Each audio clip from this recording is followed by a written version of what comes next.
Goeienaand, good evening, fellow South Africans and citizens of the world. And in the last couple of weeks, I've had some very interesting information come over my desk about South African Airways and the Civil Aviation Authority in South Africa and how incompetent they are. Now, South African Airways in the attached interview discuss their woes, okay? And they've just got a new acting CEO appointed at South African Airways. And clearly from the person's name, it's a black African. And there's one common denominator that I just want to draw to everyone's attention. And that is that the reason all these really successful state-owned enterprises have fallen in a heap is because you have a black African CEO running an organization that he is incapable of running. And I'm sorry, those are the facts of the matter. And then when you throw corruption into the mix, you can see why they fail so quickly.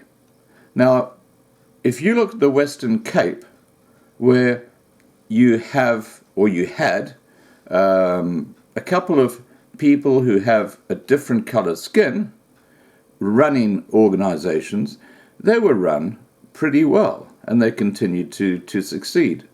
But as soon as you replace them with the same common denominator, it's a predictable story that they fall in a heap. Now, having looked at those two facts, and they are facts, it makes really good sense with something like Eskom to get someone like Ted Blom to actually try and pull the ship around. But of course, that's not going to happen. So what's going to happen is Eskom is just going to sink into the ground. And getting back to the South African Airways press interview, which is very interesting. It goes for 90 minutes.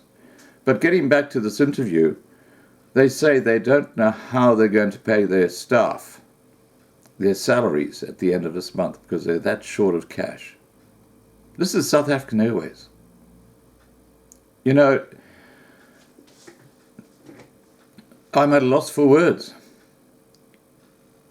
You don't have to be a genius to see the common denominator behind failure. But because of BEE, because of idiocy, because there's a missing L factor up here, you know, the country is terminal.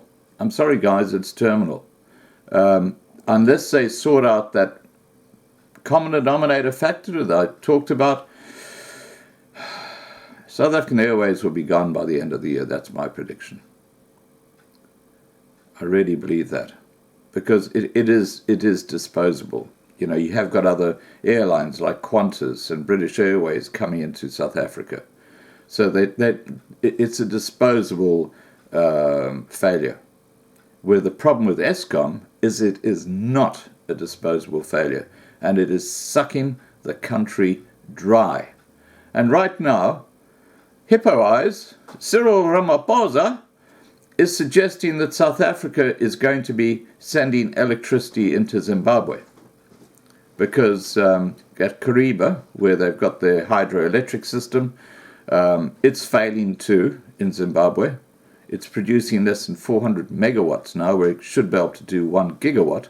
And do you know what the common denominator there is? And excuse Bonsai, he's pissed off too. The common denominator there is that you got a black person running that organization, and the other common denominator, like Eskom, is no maintenance. They're running an old system that was there that predates when Zimbabwe went independent. And that was back in, what, 1980? 1980. Absolutely crazy. You know, it's this whole issue with maintenance has been completely left out of the systems within place with these huge organizations. And again, it comes back to that common denominator I talk about, incompetency at the top, and, of course, corruption. All right, guys, that's the end of my little bit of a rant. Here comes a video with South African Airways talking about their woes, and as you'll see, if you listen, they explain that they're in such a pickle that they don't know how they're going to pay the salaries of their staff at the end of this month. Please remember to subscribe to be kept informed, ring the bell for the updates, and have a great evening. Bye for now. We want to give you an opportunity to ask questions so that you can clarify what the issues are. We also want to give you an opportunity to hear where South African Airways in terms of its turnaround strategy. There is a serious issue that I'm sure is uppermost in your minds with regards to the financial position of South African Airways, and we are taking this opportunity also to clarify that to you. And with those words, once again, I would like to say welcome, and I want to hand over to Thandeka Mkotuso to lead us in this discussion. Thank you very much.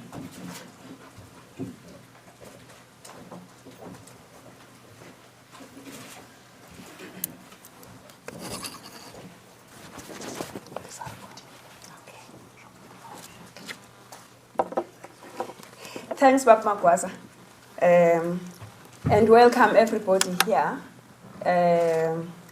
And as we sit here, there are, as Bab Magwaza has indicated, there are three key issues that we are facing at SAA. Number one, it's the CEO's resignation and the ramifications that have come as a consequence of his resignation.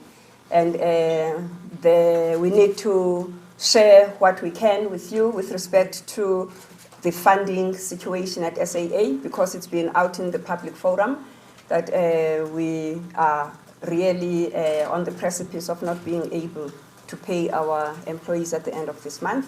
In that regard, it will be Martin and Agda who will field some of the questions that may come as a consequence of that. And I'm sure you also do want to hear about the leaks that have been in the newspapers and in the media space. So we shall deal with that. Bab Magwaza has also indicated that we shall be sharing a bit with respect to progress on the LTTS, on the turnaround strategy. I'll go through this, and then at the end, I would like to read the media statement that you shall get, I think, at the end of this slide. Yeah, thank you. As we meet today, and part of the reason why we have delayed having a press conference is because we needed to have arrived at a landing with respect to an interim arrangement regarding the CEO position. We are glad that today we can announce that we have appointed Zux Ramasia. Zux, you just want to stand up a bit so that people can see you. As the acting CEO of SAA in the interim until the process that we are starting to source permanent CEO has gone the full hog. The search will be a domestic as well as a global search so that we can get a good return in terms of the CVs that we shall be looking at. Zux currently holds the position of General Manager for Operations. She will be supported by a strong team of executives, particularly Dion, whom you have been introduced to, and Peter Davis, the CRO. He is in the audience. He's an aviation specialist and has run a number of airlines. And of course, there is the rest of the ExCo that is in support of Zux. As I said, we've begun a domestic and a global search for the new CEO. And what things we are now focusing on in terms of the strength in the company is number one, to strengthen the executive so that we are able to run and deal with the operational side in the company. And to that end, we have made appointments. These appointments have been in the pipeline, going through various iterations in terms of the processes that they need to go through. We can confirm today that we have made an appointment for the CEO at SET, our technical site, South African Airways Technical, in the name of Mr. Adam Voss. And we have made an offer for the Mango CEO. We're waiting for him to sign, and we're hoping that he'll be able to join the company as soon as is possible. The other positions at executive levels are at an advanced stage, and we'll come back to the market to inform with respect to those. What the shareholder and the board have been doing is to interrogate and exercise and review all the aviation assets of the country, of the state. And to that end, that will go towards beefing up what we have been running with in terms of the turnaround strategy. So a lot of conversations and discussions are ongoing in that respect.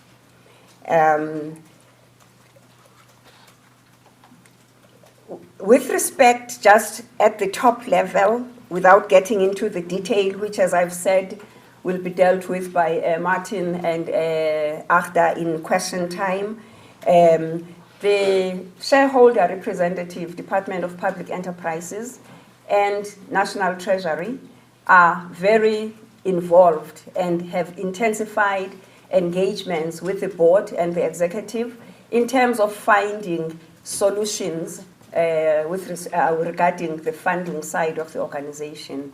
You will also be aware that the President convened a meeting of the CEOs of the state-owned entities earlier this week, again trying to find ways and means of enabling the SOEs so that they can deliver on the mandate that they have in terms of advancing and developing the economy of the country. The board and the executive met with the unions this morning.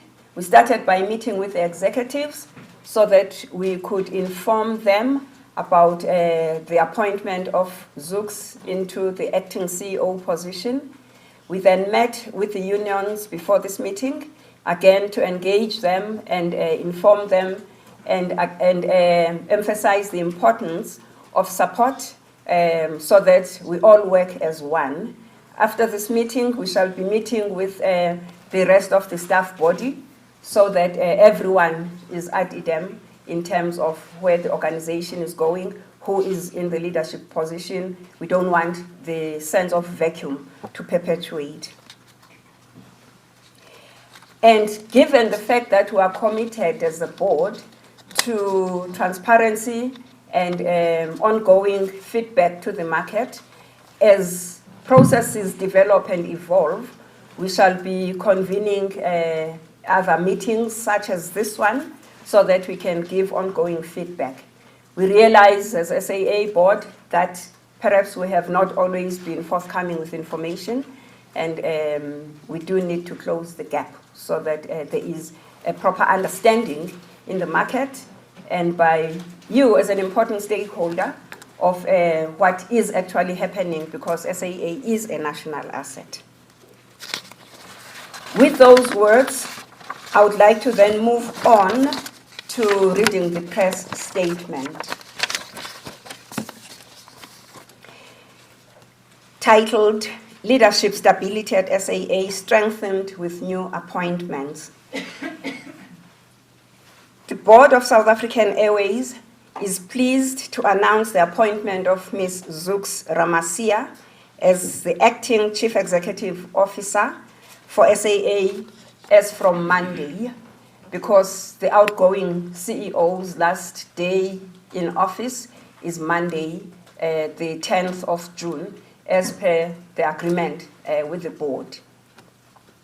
The board has commenced a search domestically and globally for a permanent CEO with appropriate experience and expertise to stabilize the company and to oversee the implementation of the long-term turnaround strategy. As a consequence of the change in leadership, Mr. Vuyani Jahana will no longer serve as CEO of SAA as from end of day on Monday, but will avail himself to provide transitional support and hand over processes to the board and management when so required for the duration of his notice period, which goes on until the end of August. Ms. Ramasia, who is currently General Manager for Operations, is an experienced executive with extensive aviation background. She will be supported by an experienced executive committee, including, as I've said, Mr. Peter Davis and Mr. Dion Fredericks. With the support of the shareholder, the board and executive management of SAA are fully committed to the turnaround strategy. What we've been saying to our employees is the transformation of SAA to profitability continues, as has been the case while the outgoing CEO was in place, as well as even before, because the turnaround strategy predates the outgoing CEO. In that regard, we are working closely with the shareholder to optimize the aviation assets of the state. The board is also taking steps to strengthen the executive capacity in the group. I've already mentioned some of the appointments that we were already making. The board okay, let me read as it is. We have appointed Adam Voss as the new CEO of South African Airways Technical, and we are finalizing the appointment of a permanent CEO for Mango. We are close to concluding other senior appointments and will make further announcements in due course. That is a quote from the chairman, Mr. Magwaza. The board acknowledges the critical financial circumstances confronting the company and is in ongoing discussions with the Department of Public Enterprises, National Treasury, and financial institutions with respect to putting in place a financial structure appropriate to support the long-term sustainability of the company. The board and the executive management met this morning with the labor unions to provide assurances that the turnaround strategy remains on track and will continue to involve all key stakeholders in rolling out the implementation of the said strategy.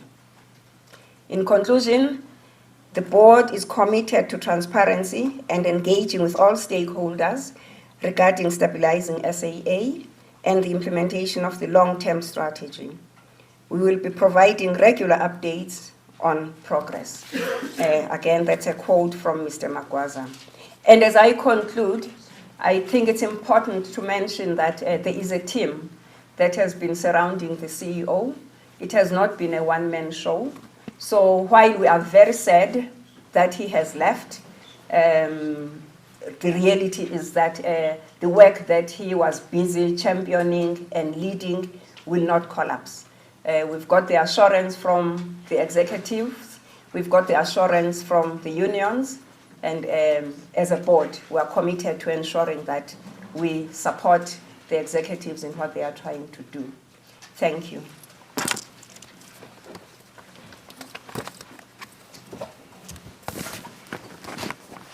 Thank you so much, ma'am.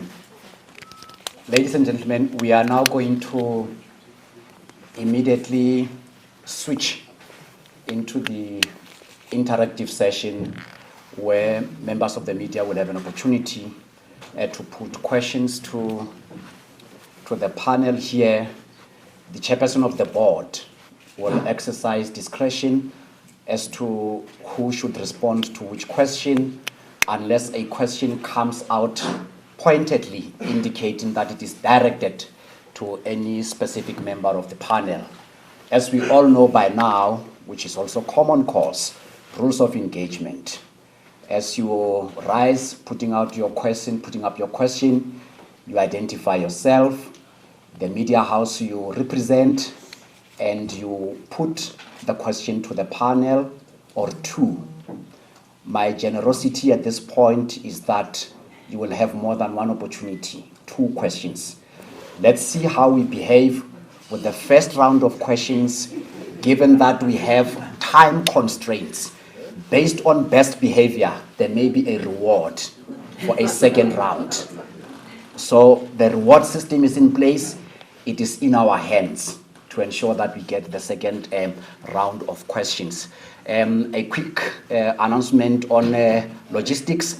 The Q&A session is going to take place from that table. The elders are not going to shuttle between where they are seated and where I am. That means we are going to migrate the mics to the table. Let's do it in a smooth and clandestine way. You may proceed, sir. The second point, we are going to also share with you the media statement as well as the bios of the appointments, the individuals whose appointments have been announced today. So please don't feel restless that you do not have this information. Transparency dictates that you must share this with you. Hence the invitation over here. I am trying to make use of this time to enable the migration of these tools in the meantime. It doesn't look like there's a lot of trust and cooperation and collaboration amongst members of the media. Each one of them wants to hold individually their own mic. I don't know if this means the stakes are high, that they are entertaining a possibility of some underhandedness insofar as the transmission of sound is concerned. All the same, we'll leave it to their comfort, and as soon as they indicate that they are ready, then we will start. Perhaps by show of hands, let me see if there is any appetite. I am going to start from my right. From my right. Ultra right, not politically. I'll start with you, sir. You'll be my number 1. My lady, you'll be number 2. You'll be number 3, number 4, and number 5 for now. Please, let's keep it that way. Don't ask me who's number 1. Remember, that is the order. And please be succinct. Up to 2 questions for now. Let's see how we behave on that. You may start, sir. Good morning. My name is Ray Masaka from Daily Maverick. My 2 questions are just about the financial position of SAA. My understanding is that there's about 4 billion rand that will mature in loans, that is by July. Can you please just talk to us about whether SAA will make those payments? My second question is also about the financial position. Can you please tell us what is your engagements with banks about them extending further credit lines to SAA, considering that there is this loan that is due in July, according to my understanding? Thank you so much. Thank you. Number 2. Number 2. Or number 1. Hi, Jacques from ENCA. I have 2 questions. The first one is, Mr. Chakana was supposed to serve until the end of August, and you've mentioned that his last day will be end of business on Monday. Why is that? Could you please elaborate? Secondly, the unions have indicated that they will down tools if his resignation is not rescinded. What are the plans around that? Thank you. Thank you. Number 3 is. Morning. This is Savelus Niki from the Daily Guardian. My questions, the first one was related to the financials. I think it's covered. But I would just like whoever responds to touch on the issue of going concern status. Less than 2 years ago, SAA found itself in a position where it nearly lost a route in Hong Kong because of the issue of financials. Where are we on the outstanding financials from the previous financial year? And are we ready for the audit for this year? Secondly, in Mr. Jafana's letter, the second one, not the resignation letter, he mentioned a meeting that was at Rothschild's offices on Monday. He called it a board meeting. Subsequent media reports have also alluded to the fact that it could have been a meeting with Rothschild's as a funder. Could the airline possibly clear that up for us? Thank you very much. Before I move on to the next report, I was going to put questions. Colleagues, I know we can be creative and smart. It is 2 questions. So there's not going to be question 1 and 1.1, 2 and 2.2, and that it is 2. It is question 1 and question 2. Simple counting 1 and 2. Sabe. Amina Akram, SABC News Business Division. Just very quickly, I'm not getting the sense that this is going to, especially for the business community and the markets. Maybe are you going to have a meeting with them? It doesn't come across as this change of leadership, and SA has not made any profit since 2011. Maybe just walk the business community into your confidence as to what in terms of going forward and whether this is the right thing to do. I'm not sensing that the markets will walk with you in this announcement. I don't know. Thank you. Terence Cream, Engineer News. Just on the financial structure mentioned in the press statement, could you unpack that? Could you give a time frame for when that's going to be in place? And could you say whether it involves a National Treasury injection? That's question 1. Second, the big issue around the delineation of roles between the shareholder, the board and the executive. Can you say how that has been clarified during this period, at least for the period of the acting CEO? Thank you. Thank you. Chairperson and the members of the panel.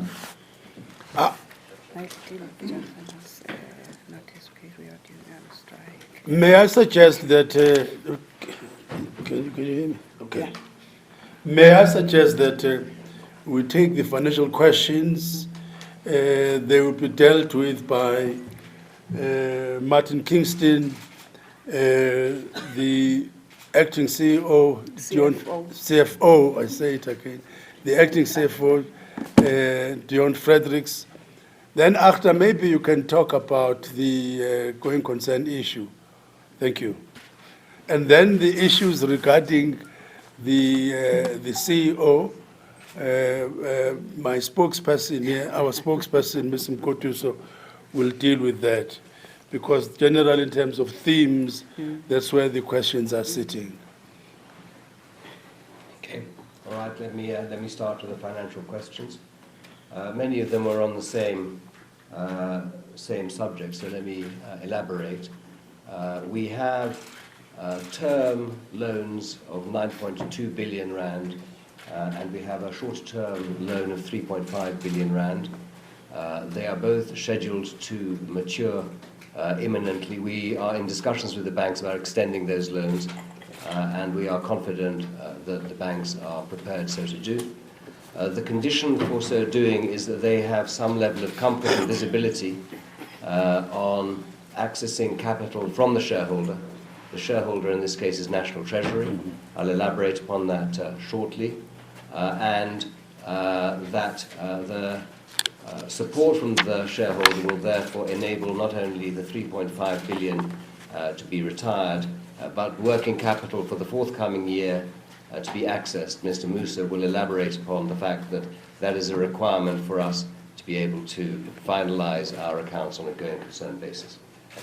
We have been in very extensive and ongoing discussions with National Treasury and with the Department of Public Enterprises, not just over the last week. Obviously, those have intensified as a consequence of Mr. Jahana's resignation.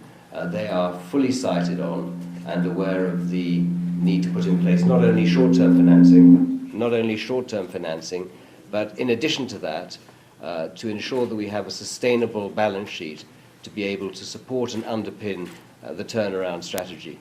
We're all very well aware of the fact, both as a board and I think the stakeholder community more broadly, that if we don't put SAA on a stable financial footing, we're going to continue to have exactly the challenges that we've experienced over the past several years.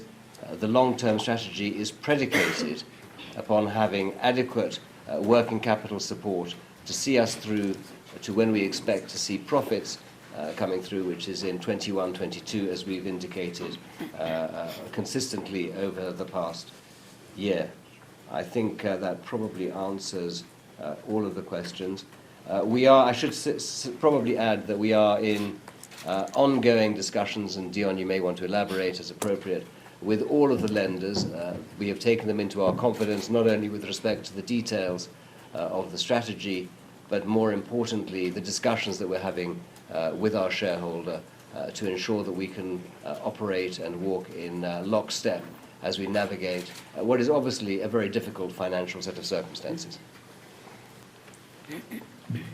Just to confirm what Martin has indicated, significant discussions has been had with various lenders, current lender group. We've also been approached and have approached 3 other lender groups that have indicated they're interested in supporting us going forward. As you know, these are processes that's quite sensitive as well as time consuming. Our current lender group has extended our loans. We're in discussions to further extend that. But also to get this, one need to look at it in 2 buckets. Firstly, short term in terms of the working capital, but also to get the balance sheet structure right in a long-term perspective. And that will make sure ultimately that we have certainty, and based on that, be able to implement the turnaround plan. Martin wants to say something to complete what you wanted to say. Let me just answer the question with respect to the SABC issue about the views of the business community and markets. We're well aware of the fact that SAA, not only as a national carrier but as a state-owned enterprise, is a lightning rod in respect of confidence levels with respect to the economy more broadly and indeed state-owned enterprises. And we're very mindful of the fact that we need to conduct ourselves responsibly and that we need to put in place a commercially viable proposition that can serve the country on appropriate terms and conditions. We've had that discussion on an ongoing basis with the shareholder. When I say the shareholder, as I said, I don't just mean public enterprises, I mean National Treasury as well. I think that we are aligned entirely with them. When the chairman referred earlier on, as did Thandeka, to the need to review broad aviation policy that includes all the aviation assets under the control of the government, we're having a broad strategic discussion to ensure that we optimize them, to ensure that we have the most profitable possible airline industry to serve South Africa at large.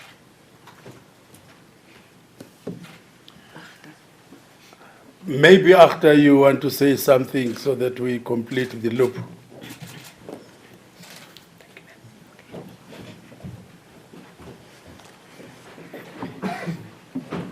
Mr. Chair, I think the matter around the funding, both Martin and Dion addressed, we have 9.2 billion of loans that are going to come up for repayment shortly at a 3.5 billion facility. We've engaged the DPD and National Treasury. There's no reason for us to doubt that the 3.5 billion rand that is repayable shortly would be forthcoming. There is a process to follow, so that we need to engage the banks to extend the repayment date, and I think that's also on the go. If that matter is then satisfactorily resolved, we would then be able to go to the banks to raise an additional 4 billion rand of capital to see us through for the next period, and which will be consistent with our long-term turnaround strategy to restore the company to profitability, but we would need working capital. So our going concern status currently as it stands, we're not able to submit the annual financial statements until such time as our going concern status is confirmed. Maybe at this point I would like Thandeka to take us through the issue of the CEO as well as the issue of the meeting that we held at the board meeting we had at the Rothschild South Africa offices, And maybe Tandega, in the process, you can also deal with the whole question of the leaks. Thanks. Thanks, Baba Makwaza.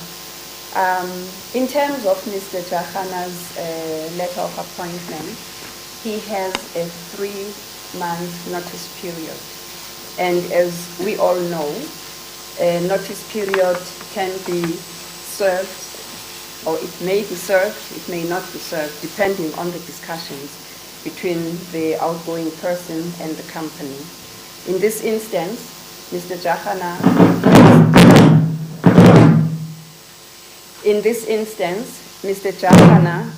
has requested at the, is it me? We use the roving mic. Let's use the roving mic. Okay, thanks.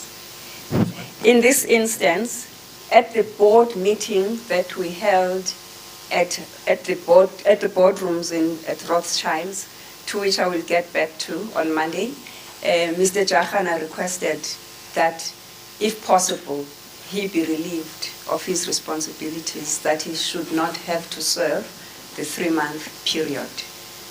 To which the board acceded, and we did not immediately indicate when he would exit.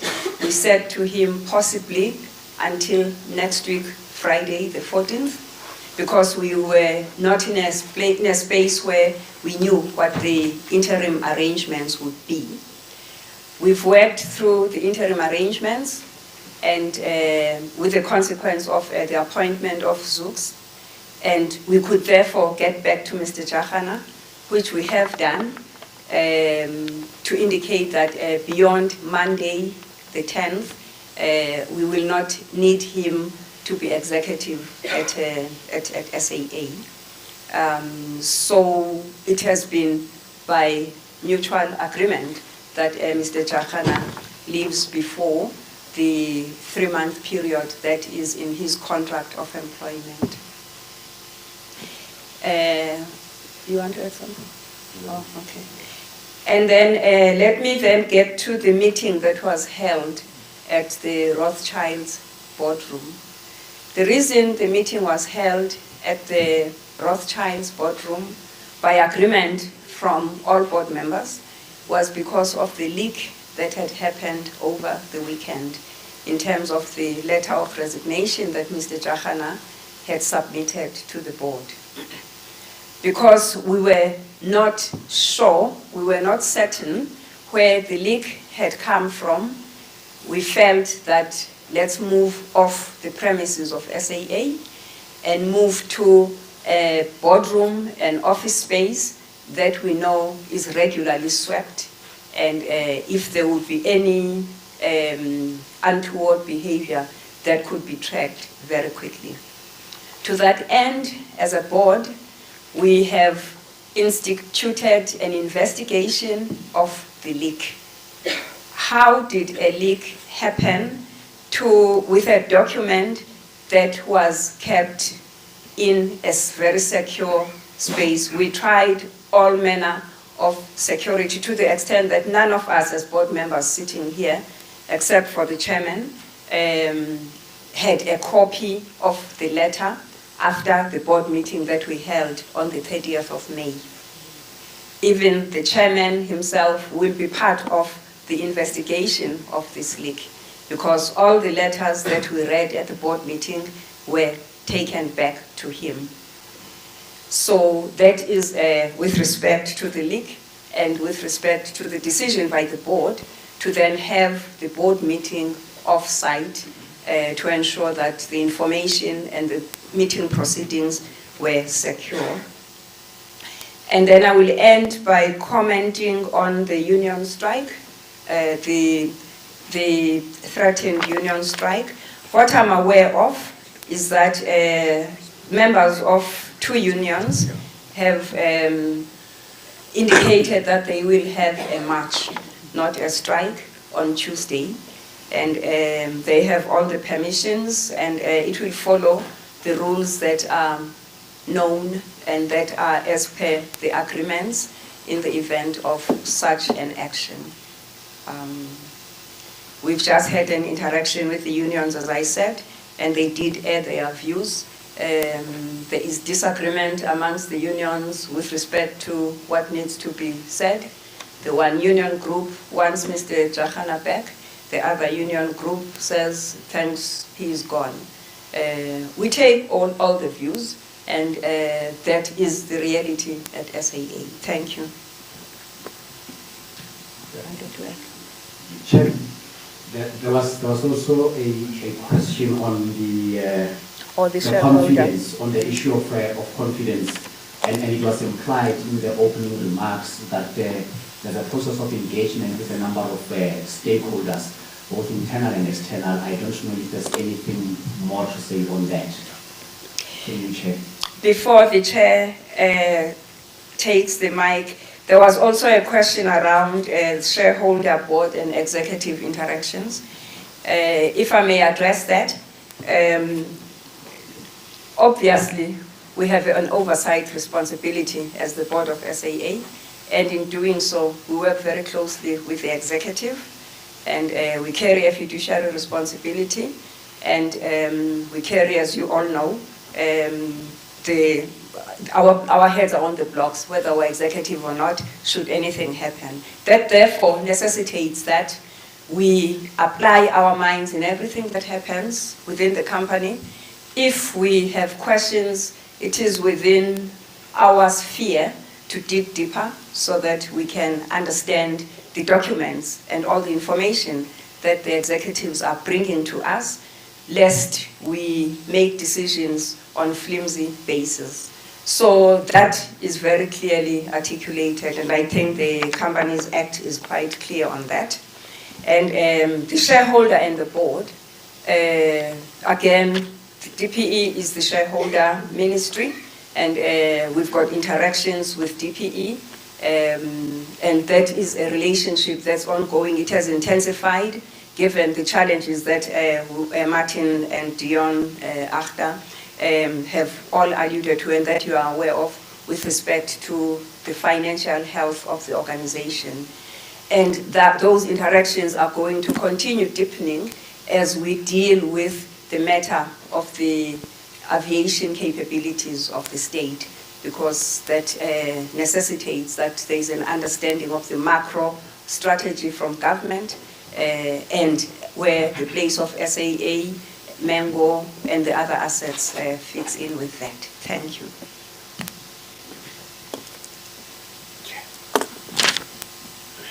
Just to answer the question on the audit has started for 2019. So just to put that to bed as well. Maybe let me reiterate our position with regards to Mr. Jahana. We had a lot of confidence in Mr. Jahana's capacity to be able to drive the strategy to fruition. We did the best we could as a board to support him. Maybe the support we gave him was not enough for him, which is why when he tendered his resignation, the board was shocked. I was not shocked because I was staying very close to Mr. Jahana, and we did try to say to him, can you stay? And he indicated that no. We are concerned that he left, and we are hoping that we are going to build a stable environment in which any coming chief executive will not find the environment that he might feel is not supportive of him as such. Thank you, Chair. We are moving to the next round. I am going to start from here, move to the left, or ultra left. The gentleman in front here. Mandate will be number 2, number 3, number 4, number 5, and number 6. In that order, up to 2 questions. It's not compulsory that you ask 2 questions. Maybe one is okay. Ronnie Mandra at Power 98.7. Two questions. The first one, are the discussions that we're having right now have anything to do with a possible equity partner? And how far, can you tell us something about those discussions? And secondly, the Free Market Foundation made an application this week for the Public Access to Information Act for access to your financial records and SA Express as well, with the rumors that there is a possible merger between the two. How is your response going to be? I know you just may have received the PI application, but it concerns your finances because you have not released your financial statements. Thank you. Hi, Mogile Dula, Reuters News. Two questions. One, in terms of hiring a permanent CEO, will you be looking externally or internally, and what kind of qualifications or capabilities will you be looking for? Two, in Mr. Jahana's letter, he raised a number of concerns regarding lack of funding and too much bureaucracy as hindering the implementation of the turnaround strategy. Do you agree with him when he raised these concerns? And are you certain that the turnaround strategy will be implemented? Because he said that it will be achievable. Hi, from Eyewitness News. I just have a question on, I understand that you spoken about consulting the unions on a variety of issues. One of those being the appointment of the interim CEO. And I'm just remembering that in 2016, Satao had been one of the unions that had flagged her for some concerns in terms of operations. Is Satao one of the unions that you've consulted? What is their stance on this? And did you guys look into those concerns and to those allegations before the appointment? Good day, my name is Kavelo Kumaro from Business Report. Your presentation so far is confusing, at least from my side, because in the statement you released on Sunday, Mr. Magwaza is quoted as saying that Mr. Jahan had committed to serve out his notice until August. But now today you tell us that no, he decided no, my desk will leave immediately. What happened between Sunday and Monday where you had the infamous meeting? Is it his immediate departure because you suspect that he's the one who leaked the letter? And secondly, it's like you are shielding the shareholder in this instance, because Mr. Jahan is clear that there was no shareholder support. And Mr. Metandeka is correct to say that the strategy predated Mr. Jahan's appointment. Why are they today we are still talking about discussions between Treasury and DPA and yourself? Clearly there's no shareholder support. Why can't you just concede that? Thank you. Thanks. Hi, Larry from Millwood. I think Morton said that the airline plans to break even in 2021. Am I too close? Oh, okay, sorry. Could I ask, what is the airline currently operating on? What is it? I'm guessing it's operating at a loss, but what are those losses at the moment? And you talked about talking to 3 new lenders. Are we talking international lenders or local lenders? And there's been lots of talks that you guys are in advanced sort of discussions with the Bank of China. Is that in fact a reality? And just to reiterate on the first question, if any of these funders or lenders come to the table with quite a big chunk of funding, would you consider giving them equity in exchange for that funding? Thank you. Hi, Leonard Kingani from Business Day. Just a quick one on the turnaround strategy. I just want to check if the board still believes that the funding requirement for the strategy is 21 billion, or can we expect that figure to go up or go down? Thank you. Thank you very much. We'll take a response or comments from the panel on that, and we may consider the last round with those interested in asking questions and the opportunity to ask only one question, please. Thank you. Chair.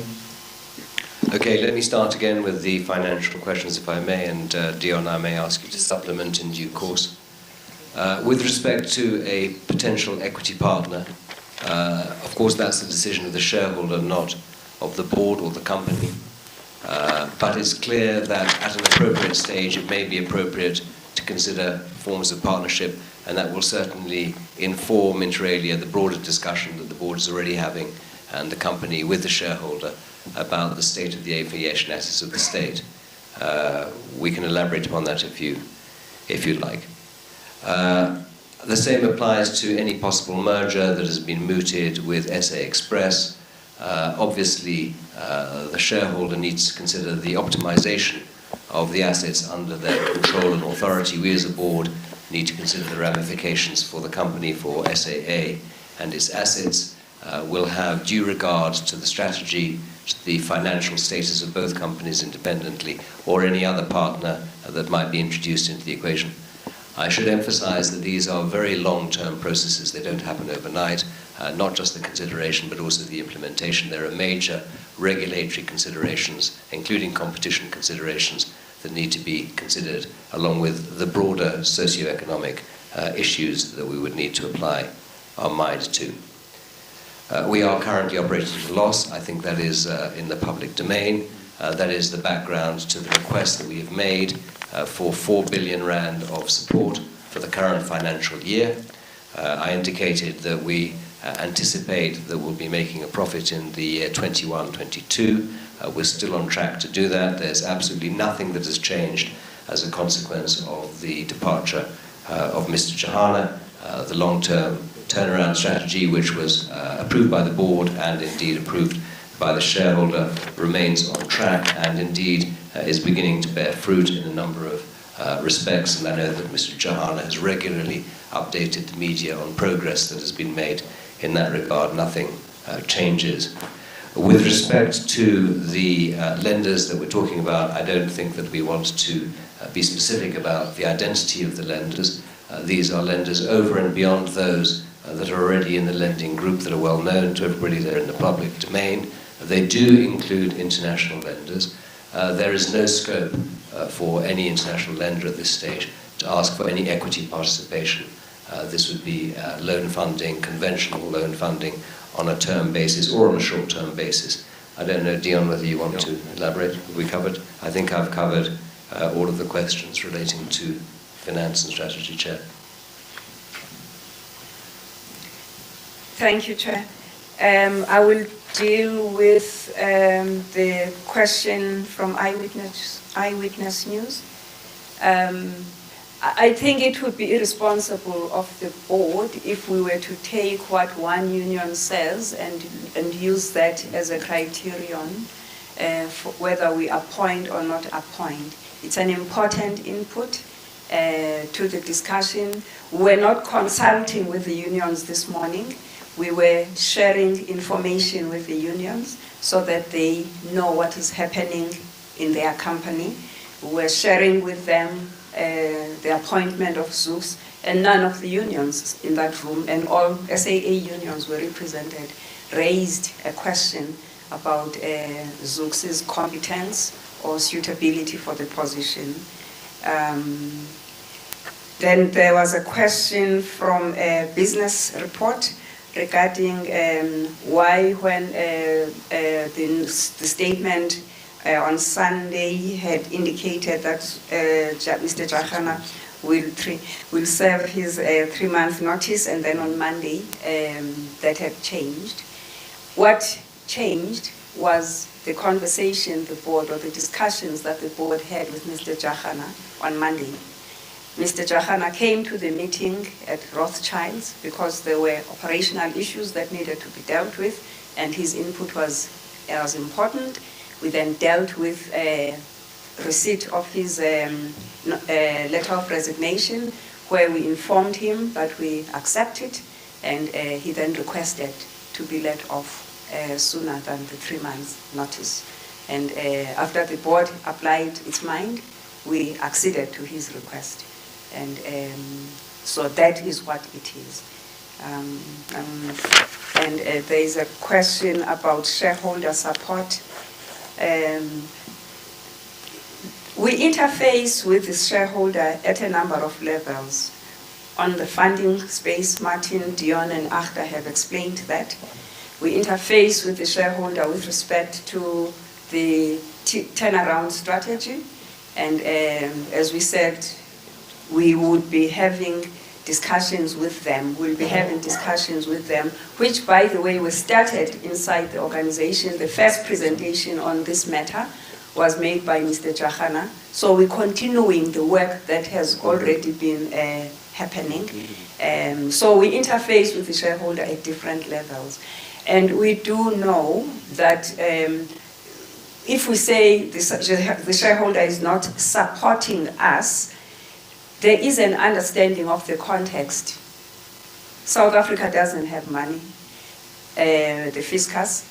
Number two, we're not the only SOE that requires funding.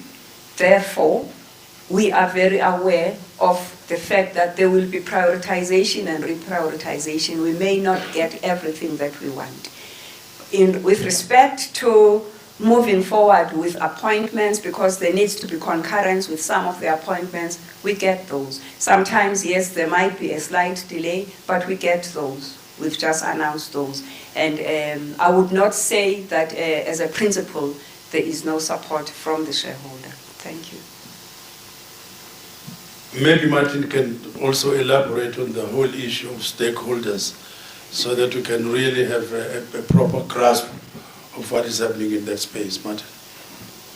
So we're very well aware of the fact that there are multiple stakeholders that we need to consider in this equation, not just the financial community, but obviously our customers, our staff, our suppliers.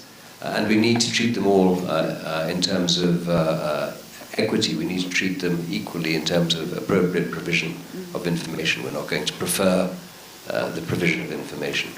What is critical at this moment in time is that we demonstrate the ability to stabilize any uncertainty, which I think we are doing today.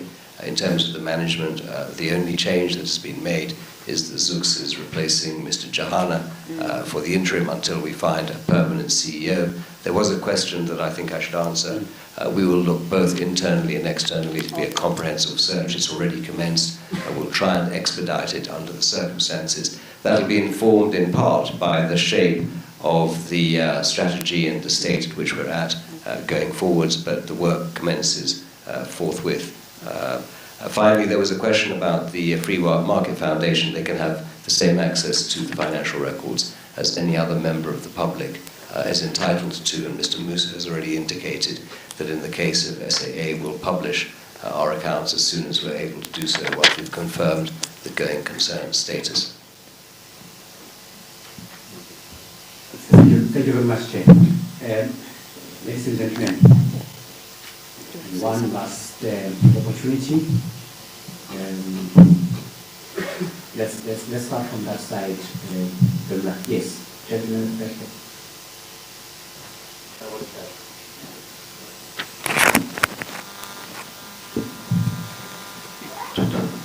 Carlos at CNBC Africa. Mr. Jahana cited in his letter that he didn't feel he had enough clarity about funding, shareholder support, and some of the decisions actually being taken.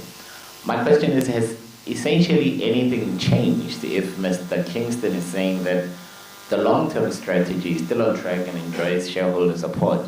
That long-term strategy was supposed to turn around the airline in 2021.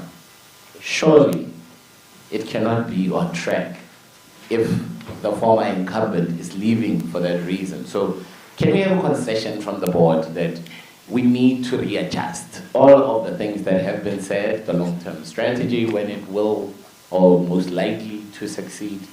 Can we just have a concession that things are not as well as, well, they're being presented here? Thank you. I'm Catherine from Travel News Weekly. With your GM of operations moving into the CEO role for this interim position, do you have a plan in place to ensure that operations won't be affected for your passengers and the travel trade? Next question. Yes, that gentleman. Kabelo Kumar again from Business Report. My question now is related to the Mango CEO position. Because your job advertisement for that position says a minimum requirement should be at least metric. Why in 2019 do we still have one CEO with just a metric? Thank you very much. Is there any interest this side? There is. I'm not saying you should declare interest yet. Great. Terence Creamer again, just in terms of, I'm very slow in terms of this financial structure. But from what I understand, you say you want to retire 3.5 billion, which is coming due now. Can we assume that you don't have the money to retire that without the Treasury taking on that? Secondly, you want to now get 4 billion for the year for working capital. We assume that that will be the existing lender pool, and these 3 new lender pool that will give you that. And then thirdly, there's the 9.2 billion, which we assume you want to extend under new terms. Is that the structure? Have I got that correct in my mind? And please could you give me a time frame for when that structure will be in place? I think the key question is the Treasury going to have to take on the 3.5 billion retirement? Thanks. Let's not follow the trend. One means one. Singular. I'm not sure if I just missed the answer, but Reuters asked about the reasons cited in Johanna's resignation letter about bureaucratic processes and interference. I'm not sure if it was answered. Sorry, I didn't hear the answer. If you could just elaborate on that as well, thanks. Thanks. My question is similar to that, but I think it's directly for the chairperson. Chair, the main issue, I think if you read Mr. Chakana's letter carefully, is a frustration, I think, on his part, largely with the fact that what he wanted to implement could not be done because the shareholder and the board were standing in front of him. Now, the understanding behind that is that he's speaking basically about red tape. He's said this before. I don't know if maybe it's not an appreciation for the PFMA or what the issues are, but obviously there's that. There's been issues between Mr. Chakana and certain of the board about this before, about the same issue, where it got quite tumultuous. We understand that Minister Kodan had to intervene as the shareholder and sort of talk Mr. Chakana down. So if one then keeps that in mind, then one says this thing could have been foreseen. And I'm only saying that because of the impact it has had in terms of the perception of stability at SAA, the perception of stability within the SOE sector, and what ratings agencies and what investors will say about the state of SOEs in the country in general. Why is it that nothing really was done by SAA leadership, either to make sure that Mr. Chakana gets on side with regards to what processes must be followed when you are implementing your turnaround strategy, or to lobby government to relax what Mr. Chakana needed to be relaxed to implement this turnaround strategy? It seems as if the board was sitting on a ticking time bomb and didn't act on anything up until Mr. Chakana, tendered his resignation. Thank you. It's Ray from Daily Maverick again. There was a question asked earlier on about the cost of the long-term strategy, but it wasn't addressed. Mr. Johanna's own estimations was that the long-term turnaround strategy would cost about 22 billion rand over the next 3 years.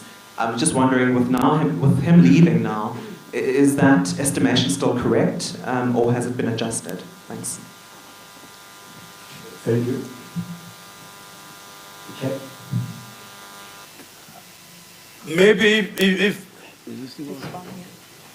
I could start, because there was a question really that directed at me with regards to Mr. Chakana's departure.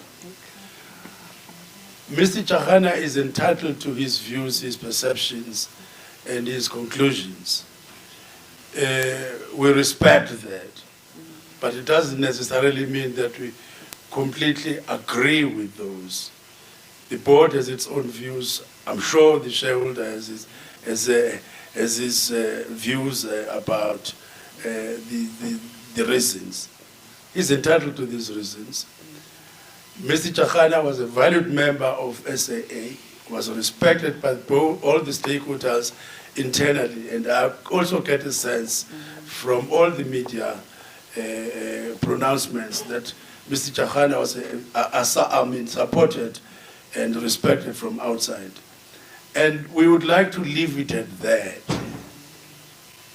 He was making a serious contribution, which we recognized, but he made a decision to leave at this point. Thank you. Okay, let me start with the Daily Maverick question first, because it'll cover, I think, Terence, your question as well. The 22 billion is not the cost of the LTTS. The 22 billion is actually 21.7 billion is the amount of outstanding debt. If you look at the 9.2 plus the 3.5 plus the 4 plus the 5 that we've already received, that gives you the 21.7. It is clear that SAA has unsustainable levels of debt on its balance sheet. It's not just clear to the board, it's clear to the shareholder, it's clear to the lenders. The lenders, if they're going to advance further capital, need to be assured of the fact that their existing exposure, if it is restructured, is repaid when it is supposed to be repaid. At the moment, the 3.5 and the 9.2, I've explained the 9.2 is a longer-term loan, the 3.5 was a bridge facility, fall due to be repaid at the end of July. We are in discussions with the lenders about repaying the 3.5 and extending the 9.2 over a protracted period of time. Repaying the 3.5 opens the door for us to access additional liquidity for the current financial year. That is the 4 that I have spoken about. That takes us into, and Karabo, you've asked the question, that takes us into the financial year 21-22. That is when we expect to turn a profit. The LTTS is currently anticipated to demonstrate that we can return to profitability after many years, as you know, in 21-22. That's assuming that there are no exogenous circumstances. There are many that are outside our control. Fuel price is one. Inflation is another. Currency exchange rates is a third. There are many that you'll be fully familiar with, don't impact either beneficially or adversely on our current business plan. We are, as I said before, in a discussion with the shareholder about how we can optimize that strategy, particularly looking at other assets of the state. I think that is the correct thing for this board and indeed for the shareholders to do, to ensure that we can return to profitability and offer the best possible service to our customer base, taking all of our stakeholders into account. I cannot speak for and on behalf of the shareholder or National Treasury, but I can assure you that they are seized with the need to ensure that there is adequate liquidity, both for the airline to operate and to give the banks the confidence that we can restructure the debt that is currently on the balance sheet. And when I say seized with the needs, we have had 4 meetings with them in the past week. I consider each and every one of those to have been a constructive meeting between the board and the shareholder, where National Treasury is fully involved and informed in the discussions that are taking place. By the way, the shareholder is not only seized by the issues at SAA. Shareholder is seized with the issues in all the SOEs, and therefore he must balance his actions. We appreciate that. We might not like and enjoy the speed with which things are happening, but we understand why they take that long. Ms. Mkotoso is going to deal with this mango issue and matric in this century. Before I get to that, let me deal with the arrangements regarding Zooks moving to the CEO, acting CEO position. We started those discussions, and Zooks is putting in place a process where she hands over. She was actually holding 2 positions, her position in ops, as well as assisting in communication. So those are the discussions that we're having right now, where we're looking at successors in terms of what has happened. what guarantee we can give Zooks is that the ball will not be dropped. We continue to strive for very positive and strong customer interfacing and ensuring that the safety of the airline is guaranteed. Thanks. And just on the bureaucratic processes, indeed we are an SOC, we're a state-owned company. There are rules that regulate how SOCs do business. So there will be bureaucracy. The PFMA, for instance, is quoted. The triple PFA is another piece of legislation, and a whole host of other pieces of legislation that SOEs, not just SAA, but all SOEs, all agencies of government and government itself, we have to adhere by those. So yes, there are bureaucratic processes. However, there are ways of maneuvering in terms of those bureaucratic processes. And yes, that maneuvering ends up delaying the speed at which the private sector works, the speed at which some of the decisions, because SAA is in a highly competitive space, so we maybe in a number of instances could be a step behind.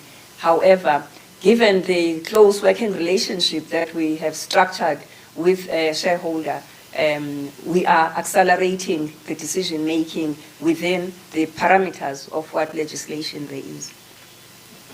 And then let's deal with the Mango CEO. You would be aware that there are industries where people have come up the ranks, people have joined the business and moved up the ranks, and aviation is one such, logistics is one such, and a few others. And that they have metric and industry-specific training as well as experience. The metric as a formal qualification does not preclude them from applying. So basically, we realizing and knowing how our industry works, we did not want to exclude anybody. There are very many pilots who become CEOs and they do not have a tertiary qualification other than their pilot training and or their industry-specific training. So it is not untoward in the airline industry to find a CEO, to find senior executives that do not have the traditional academic qualification that may be needed in a highly technical environment, as in finance and others. So it's experience, it's demonstration, it's knowing the regulations, and obviously operating at the level that is requisite for a CEO. And that is the reason why we did not preclude people who may have been in the industry for a long time and have not subjected themselves to a university qualification or a tertiary qualification. And that is why the advert in the Mango process did not necessarily stipulate a university degree. If it were maybe someone who is fresh from high school, then that's a different story, because they don't have they would not have what it takes to run a business. Yeah, thank you. I think I have dealt with those. Yeah. Maybe, Tlali, if we can have a round of questions, if your time allows, because I would like to have those, and I would like to give to Martin as the chairman of the long-term turnaround strategy, because it's fundamental. It's the fulcrum on which we sit right now, so that he can really elaborate and tell us what's happening in that space. But maybe let's have any other questions. We are truly indebted to you, Chair. We will start at the back, CNBCA, number 2.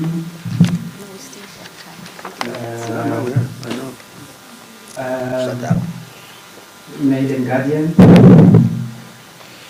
Is there any other hand? Is there? These will be follow-up as I understand it. And power. In that order, please. Carol Tata, CNBC Africa. I might have missed this, and if I have, I apologize.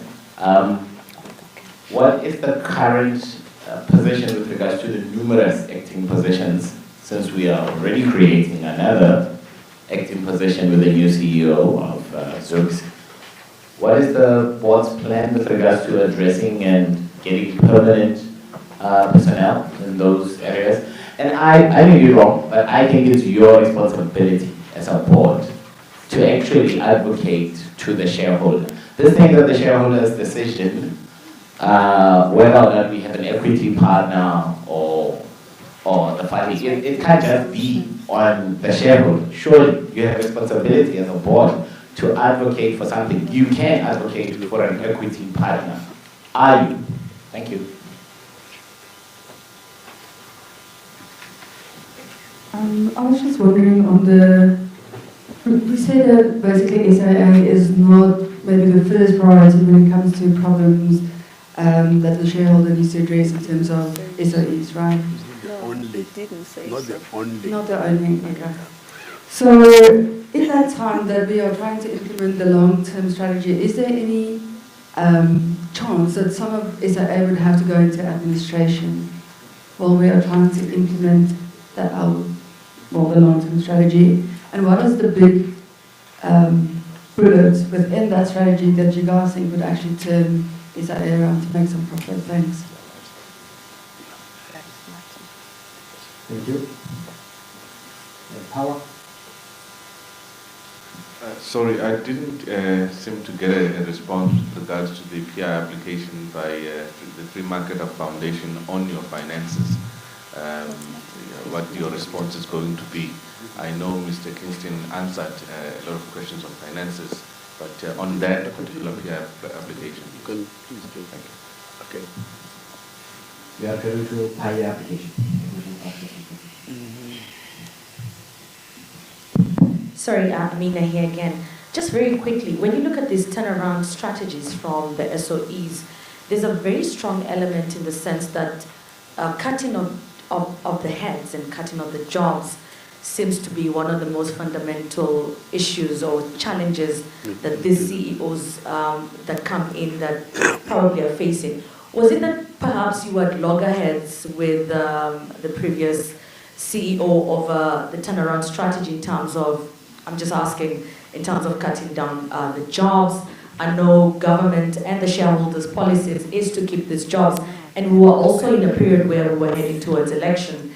Maybe just give us a sense as to, was this not one of the issues as to why he left? Yeah. Okay. Thanks. Just to get an understanding on the board's views on specifically air chefs and SAA technical. I know recently there's been quite a lot of discussions and thought around, do we get equity partners to come in there, do we sell them all wholesale? I think Martin, when he gives us, an update on the LTTS, if you would touch on that. Yes, sir. Thank you. ENCA? No further questions. No, I actually have one. You do. It might be okay, I'm just going to ask it. There was comments being made about how Johanna was asked to tone down his resignation letter, and then later on it was leaked. Did you guys ask him to tone down his resignation letter and say that he's ill, or rather want to spend time with his family? Please could you just clarify that? Thanks. Do you have another question? No. This is the last question. A question on Satao power. The question on the new acting CEO being Satao actually marching against her in 2015. Can you clarify your views? What happened to those? Are you concerned about what had happened in the past? It's not the first time that she's been touted as a CEO. I think she previously lost out to Chris Bezuidenhout in the past. What kind of person are you looking for locally and abroad to actually take this position? Okay. I take that was punctuating the question. That's it. We are seeing. And I'm going to hand over to the board to respond to the questions. Yeah, thanks, Kadi. I mean, this question of the CEO being sick and everything, nobody decides to be sick. And we are not going to be playing games in terms of making people sick. He's genuinely not well. That was not the question. Did we ask him to tone down his letter? No, I'm going there, guys. Hang on. Mr. Chakana tenders his resignation. Time elapsed.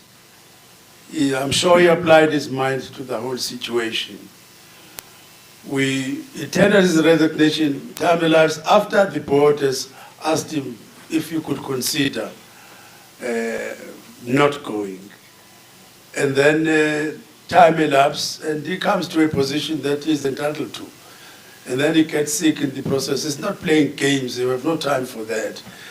Mr. Jakhana made up his mind. The board did not like that, but this is life. Nobody forces anybody. Nobody. Mr. Jakhana, I want to reiterate this. He was not, I'm going to use the word, pushed out of SAA. And I've said quite a number of times that the board enjoyed working with Jakhana.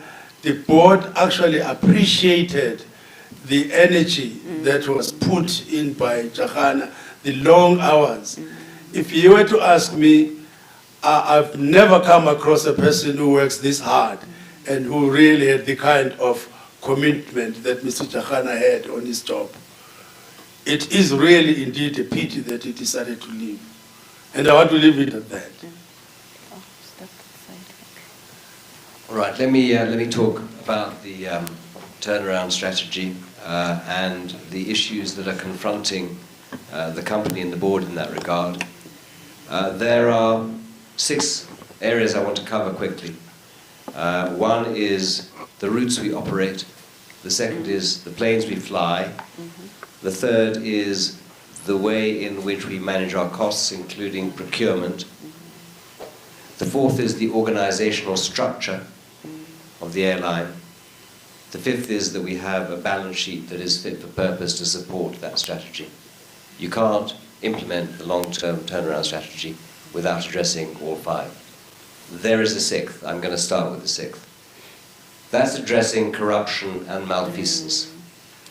Corruption and malfeasance has been a fundamental tax on the airline and the company, and I have to say its employees and stakeholders over many years, and it has not been appropriately addressed. By the way, I consider leaks to be just another manifestation of malfeasance. It's part of a cultural problem that we as a board are determined to address and root out. The board has formed a subcommittee that is going back in time to address all issues of corruption and malfeasance and bring wrongdoers to book to the extent they haven't already been identified and prosecuted accordingly. To put in place appropriate systems so that we can mitigate the risk of there being a recurrence. But we shouldn't minimize the impact that it has had and continues to have, not only on the profitability, but on the operability of the airline, including subsidiaries such as SAAT, is well known. On the routes that we operate, we have already fundamentally changed a number of the routes. They're in the public domain. The most recent one was the announcement to go to Guangzhou, as opposed to going only to Hong Kong. We're already beginning to see the benefits of those flow through. On the metal that we fly, similarly, we have already made some decisions, and there are further decisions in front of the board and the shareholder in terms of optimizing the fleet for the routes that we will fly in the environment in which we are operating. Which brings me to procurement and the cost structure. Our costs are unacceptably high. I'm not talking about labor costs, I'm talking about our entire cost base is unacceptably high, partly because the procurement procedures are inappropriate and not fit for purpose. That's one of the issues that has been discussed and is being reviewed between the company and the shareholder. Didn't start a week ago. We've been having an ongoing dialogue about how we can create greater efficiency in decision-making to optimize our procurement of goods and of services.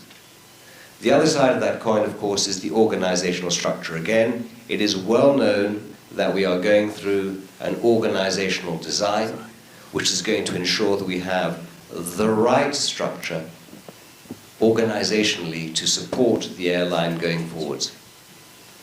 As Thandeka has said, we are already beginning to fill some of the critical posts. She's talked about the appointment of the chief executive of SAA Technical. It's taken much longer than the board would have liked, partly because previous candidates actually decided to go elsewhere. We've made an offer, as she has indicated, for the position of the CEO of Mango. We're close to finalizing offers for the chief commercial officer. There are a number of key positions that have already been filled and will continue to be filled. We regret the fact that the chief executive has resigned, but we will replace him with an appropriately qualified successor. And the last point, which I think I've already talked about, and I'm not going to labor it, is we cannot continue if we are burdened with inappropriate levels of debt. We need to be appropriately capitalized, and that means there will need to be an injection by the shareholder. The shareholder is acutely aware of it, but they have many demands on a limited purse, as we are all aware of. A number of you have asked questions about strategic equity partners. As a board, we have no ideological view on whether we should or shouldn't have a partner, be it an equity partner or not. Where we don't have the skills and others can bring it to us, we will motivate that to the shareholder. If it involves selling equity or potentially procuring somebody who will inject equity, the same applies.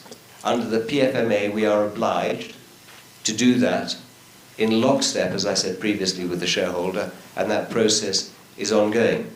But we don't object to it. We need to understand, finally, that there's nobody who's going to invest in any of these assets unless they are perceived to be profitable or capable of being turned to profitability. The current challenges facing the board need to be addressed by the board. They will not be addressed by an incoming shareholder. Their view will be, if the board and the current shareholder are not capable of dealing with them, then no incoming equity partner with a minority stake will be able to do so. I think that's been our experience, not just in South Africa, but around the rest of the world. On the issue of the investigation by the Free Market Foundation, I think I had already answered that, which is we will make available whatever information can be made available to all third parties. And in the context of our finances, they are publicly available documents. We're in the process, as Mr. Musa has said, of preparing our current and prior year reports and accounts based upon addressing the question of going concern. Thanks, Bob Magwaza. I just want to re-emphasize the point that was made by Bob Magwaza. The CEO was not requested or asked or implored to tone down his letter of resignation. As Bob Magwaza said, we received it, we were shocked, and we applied our minds, we accepted his resignation. Regarding a Satao strike that happened in 2015 or 2014, that Satao has not brought that to our mind or to our awareness. And as we sit here as a board, we are not aware that there is any unfinished business with respect to Zooks, whether in terms of her competence or disciplinaries or whatever else. As I said, we interacted with the unions this morning. Satao was there, and they did not raise anything in terms of Zooks' suitability. And again, as we know, the union space, labor will raise issues. They may or may not go on strike where they feel strongly about issues, but it does not mean that the board must only take the one view from one union. The board has to apply its mind to that. Yeah. Acting positions, I think that has been responded to. Martin, there was the question about whether SAA will go into I think I've answered administration. Okay, all right. Okay, thanks. Okay, so there was a question, was around cutting of heads. As Martin has indicated, that's not the only area where we look at. We look at the organization holistically.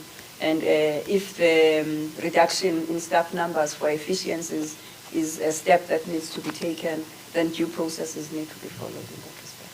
Thank you. Thank you.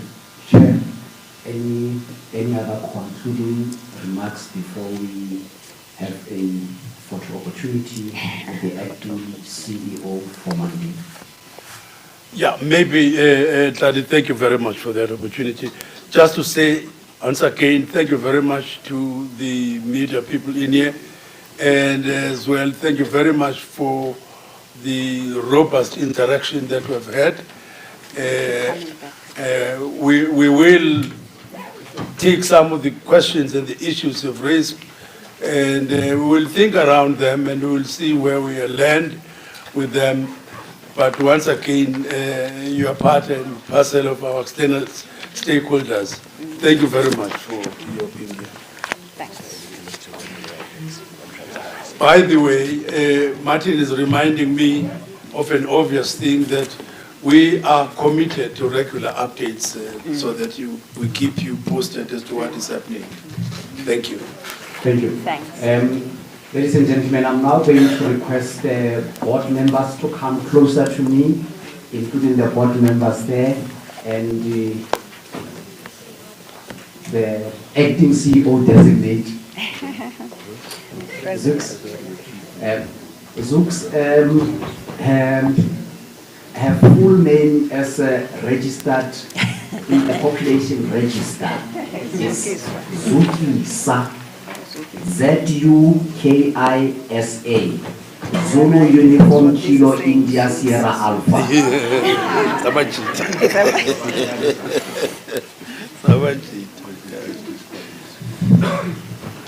Okay. Here, just for the photo opportunity, Zooks and members of the board.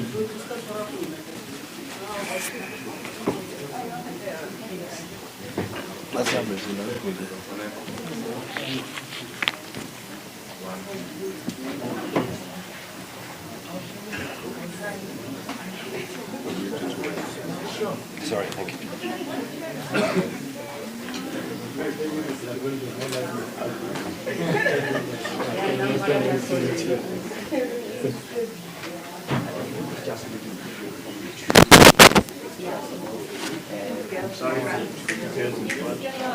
I apologize.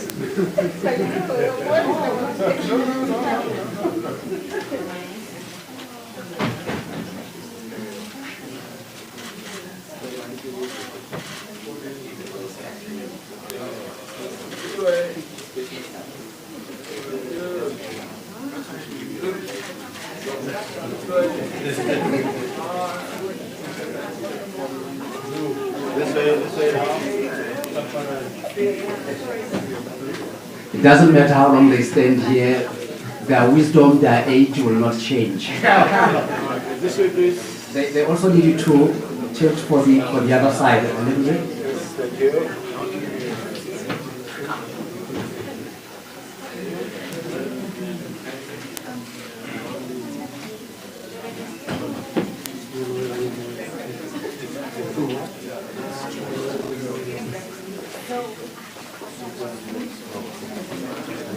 Thank you very much.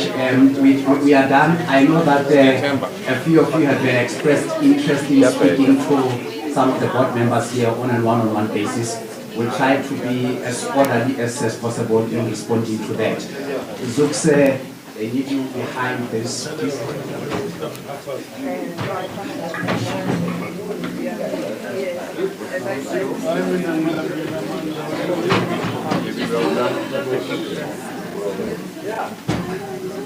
You want to be the student relative? Yeah, you're here.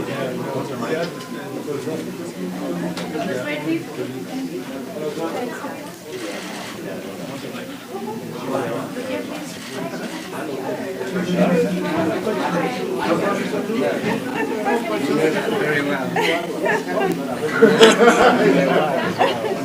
You regret having chosen me as your spokesperson? No, you did very well. I get another one. I'm so rich today. Thanks, Jen.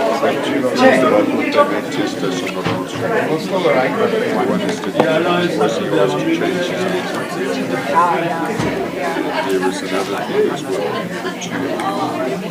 but nobody sort of retested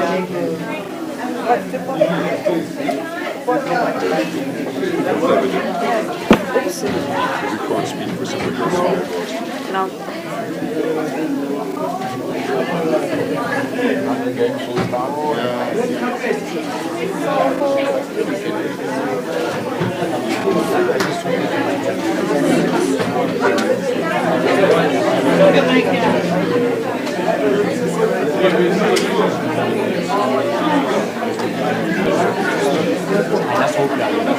I would like to shake your hand, but I know that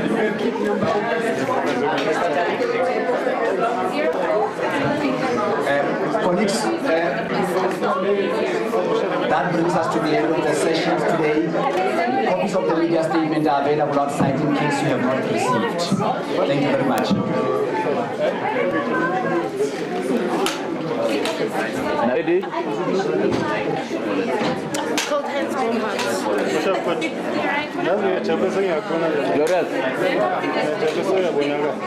This is not a good